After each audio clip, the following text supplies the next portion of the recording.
एक गांव में परमेश्वर कबीर जी के एक भक्त रहता था। वो भगत किसान था और उसके पास एक बैल था।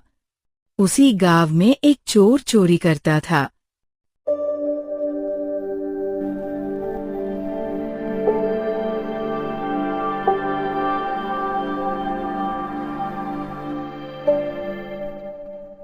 एक गांव में परमेश्वर कबीर जी के एक भक्त रहता था।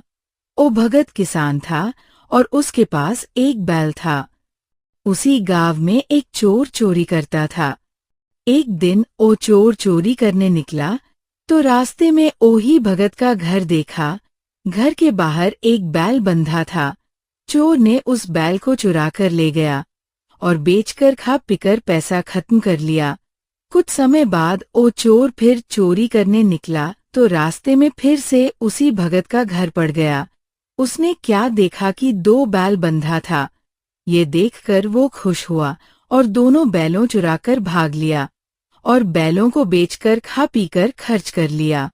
1-2 वर्ष बाद वह चोर फिर से भगत के घर के रास्ते से चोरी करने जा रहा था और मन में ये सोच रहा था कि इस भगत का मैंने 3 बैल चुरा लिए, इसके पास कुछ नहीं होगा और पुलिस रिपोर्ट भी नहीं करता।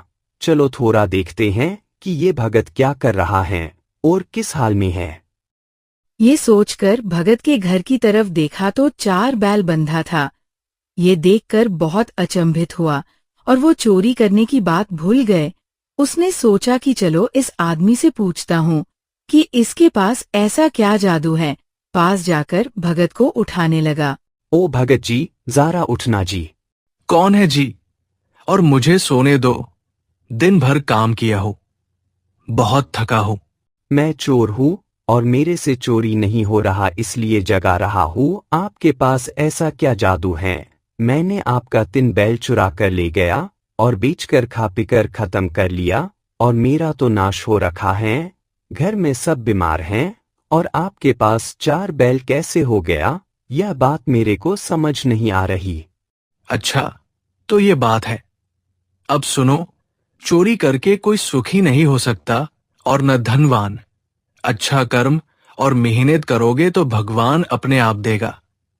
मैं किसान हूं, खेतों में काम करता हूं और भगवान के भक्ति भी करता हूं। मेरे गुरु जी के कृपा से सब कुछ है। आज से चोरी करना छोड़ दो और आप भी चलो मेरे गुरु जी के पास। नाम दीक्षा लो और नेक काम करो, सब ठीक होगा गुरु जी के कृपा से। ये सुनकर वह चोर चोरी न करने की प्रतिज्ञा की। तो सुबह भगत जी और वो चोर दोनों परमेश्वर कबीर जी के पास जाकर सारी घटना बताई।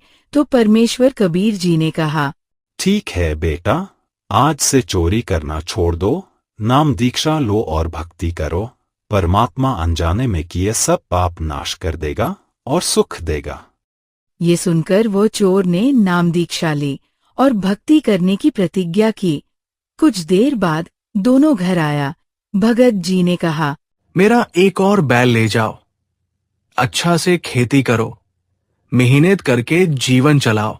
ठीक है जी, मैं आपका एक बैल ले जाऊंगा और मेहनत करके आपका पहले का 3 और यह एक 4 बैल का पैसा लौटा दूंगा। आपकी पैसों को मुझे कोई आवश्यकता नहीं। गुरुजी ने मुझे सब कुछ दे रखा है। उन पैसे को गुरुजी के पास दान धर्म कर दीजिएगा तो परमात्मा और बहुत सारे लाभ देगा। ये सुनकर वो एक बैल लेकर घर आया और मेहनत करने लगा और साथ में भक्ति दान धर्म भी करने लगा। 1-2 वर्ष में परमेश्वर कबीर जी ने ठाठ कर दिया। सत साहेब।